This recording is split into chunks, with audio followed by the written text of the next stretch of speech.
Are, Sandile here. Kyle is on top of the hill and Karin's on top of the hill.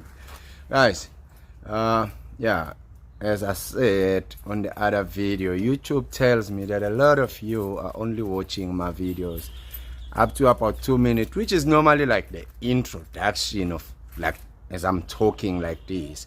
So please don't do that.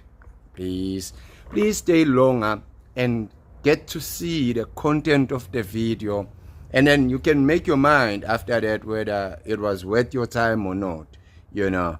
But yeah, please stay long, please watch the videos in full.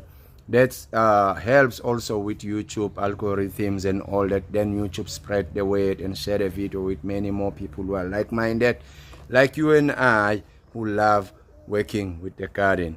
Okay, with that said, please do not forget to subscribe, like the videos and share. Let's have a look how the garden looks like in October. This was planted just now in spring. There's been a lot of changes. Of course, we've got tomatoes now, which we didn't have originally, but we had to take some stuff out and leave some stuff in. Marigolds are still there. Look at this. I think this is what, parsley. Look at how beautiful it is. The pepper plants are now about to produce the flowering. It's all beautiful. I had to lift this flower up. It was lying on top of this tomato, and see some of its flowers there, so I had to lift it up thanks to the trellising thing I bought from Temu. Seems to be coming handy now. Also holding the tomato up here.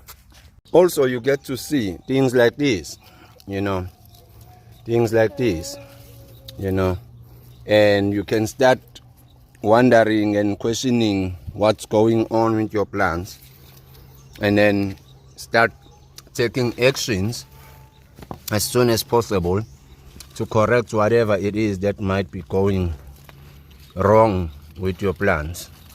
You know, we've had quite a lot of rains this couple of weeks, so I don't know whether this is from the rains and the wind, or this is just a disease that has manifested on these pepper plants, and I'll try and get rid of as much as possible of this seem to be diseased roots, you know, throw them away. Yeah, and otherwise though, the garden looks very beautiful. I mean, I'm not complaining, you know, it looks very beautiful. Look at this. There we've got bell peppers forming, coming up nicely, you know. Here we've got some coming. This tomato plant, somehow, somewhere, it decided to come up there by the marigold. So that looks also beautiful. Yeah, and we have this one. This one I had to prune it just a little bit back there. You can see there. I had to prune it just a little bit, prune all the suckers out, and all the leaves that were like closer to the ground. However, also what I've discovered with the plastic being on here is that my tomato plants don't seem to be picking up any disease from the ground, because there is a plastic like this. But then the judges are still out there, the jury is still out. We can't really come to a conclusion here and say the plastic is protecting them, but that's what I've noticed up to this far, you know, so we will see. And there is another tomato plant there with the marigold doing well quite together. They seem to be doing fantastic together, so we ain't complaining. There's the parsley. Tell me you don't like this. Tell me you don't like this. And okay, yeah, this is just an update of how this garden here, how this raised bed is going. Oh yeah, how can I forget this guy? Daddy. This guy. Look at this guy. It's coming out from the side. You know, it's coming out from the side. Can you? Yeah. So I guess a seed fell in there. Anyway, this is beautiful. This I'm loving. Can't complain except those little buggers there that are eating my red cabbage. I'm gonna have to come in there because that centipede, millipede, whatever it's called, it fell on the ground there, so it definitely will climb up again to come and eat the cabbage. So I'll come in and I'll look for it and I'll remove it. Otherwise, it's beautiful. There it is. Lovely people, lovely people. There it is. October, we are in the middle of October, and by November we will be harvesting from here. We will be harvesting from here by November. Let me show you why it is important to come to your garden and have a closer look. Look at this red cabbage here. Can you see? Look at this. What do you think this came from? Look at that. What do you think that came from? Look at that. And if you look here and look quite very closely, you will see that behind this leaf here, there is a shadow about there. And let's see what that shadow is. Look who we found. Slowly munching on our cabbage. This guy, if undetected, will ravage this cabbage. I'm sure he's not alone. I'm sure he's got his fellow cousins and brothers and sisters and whatever. They are busy munching on my cabbage. So I'm going to do this. We're easy. I dropped him down there. I dropped him down there. There he is. Oh, come on now. We're easy. I lost him. Oh man, he's gonna come back for this cabbage. But I'll come back and check as well. So that's why it's important. This is bed number 2. This is bed number 2. We're making good progress as well. As you can see, the radish. Look at the radish. The rubbish. Radish. The radish. Look. There's The Swiss chard. Then please be careful. The Swiss chard or spinach. Depends what you call it. The tomatoes. The onions. And the flowers. Ngoba, please don't pull it out. Don't pull it out. See, another tomato here, and we have what you call it? It's not basil. It's maybe we can call it tomato. Guys, I'm trying to think, and what's this herb called? Anyway, no, what are you doing? Yeah. Potato. Apple. Sage. And we have sage here. Sage. Apple. Sage? Yes, it's sage. Yummy. Apple. Tomato. Not tomato. It's not tomato. It's what? And we have those guys growing there. Look like pumpkin or squash. That I'm not sure where they come from because I don't remember putting seed for squash in here. I need to go get my knee pads so that I can reach there and see what's going on there. There seems to be something going on there. I'm not sure what it is. But otherwise, guys, it's coming alright. It's coming alright. I've recently added these pepper plants. You know, so far so good. So far so good. We're not complaining. We're not complaining. We are quite very happy with what is coming out here. So yeah. Oh, what's that? Yes. Where is it coming from?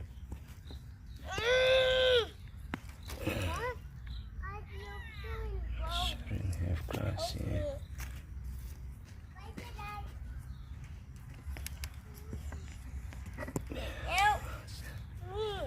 Okay. No, I'm not rolling. Help me to pull. Okay, guys. Yeah. So there's a lot of spinach or Swiss chard, however you call it, because a lot of its seeds germinated. A lot of the other stuff that I put in here did not germinate. I need to check whether my seeds are good, because I'm starting to suspect that I might have bogus seeds, you know, seeds that aren't any good. I put a lot of stuff in here, including these guys, and my reddish leaves looking like this. I see. There. Found it. It's ready. It's ready. There. Look at that. Look at that down there on that reddish. It's ready. The same problem we found on the other bed. This guy. Man, you know, this guy here. This guy. Oh, did I miss him? Oh man, why do I keep missing them? And the other one, I missed it. It fell on the ground when I was trying to grab it. Okay, let's see. You just wanted to Yeah, you taste see. it. No, they're not tasting, Baba. They're devastating my garden. What the? Yeah, exactly. They're devastating my garden. No, I need to come up with a plan. to I get need to come up with a plan to get rid of them. Really? Yes, really, yes. So they can go away? Yeah, okay. This is the update on this garden, on this bed here. And we've obviously chopped a few of these unwanted stumps or trees that were around here, because this whole area here needs to have raised beds. The twin beds have been installed. Not complete, but they have been installed. They're not filled up to the brim. We haven't put anything on them. But they have been installed. So what's gonna happen here, I will put maybe about 2 if not 3 poles, long poles, like almost about 2.4 poles. So I'll put them down 4 centimeters, and I'll have 2 meter height. Same thing this side, and then I'll put a trellising arc. So mount it this side, mount it that side, and then here I just wanna plant things like your climbing beans, your peas, yeah, anything that climbs, your squash, you know, that can go up the trellis and all that. And I'll have to put also, yeah, I'll just have to basically cover it all around as well, because this tree is about the only left tree for the monkeys to jump from that one to this one and then cross over to my neighbor. So if I don't protect this, the monkeys will make this their playground, and then we'll never have anything to harvest. I'll have to cover it and protect it, but they are down. You can see they are down, yes. And yeah, pretty soon we'll have to cover them, complete the process, but they are definitely down. This guy is fruiting again. The last time I showed you the fruit, I never got to eat one. Some of them were pulled out by my boys, and some of them were eaten by the monkeys. But this guy is fruiting again, and this time around there seem to be more fruit than last time. You know, look at that. 1, 2, 3, 4. You know, I know 5 there. I'm not supposed to count my chicks before my eggs hatches. So until these fruits grow mature, grow big, and they ripen. There they are. I cannot count them as viable fruits that I will eat. So what I will do very soon, I am going to cover this tree with a net so that the monkeys and my kids cannot disturb all these fruits, because I want to harvest some fruits from this plant here.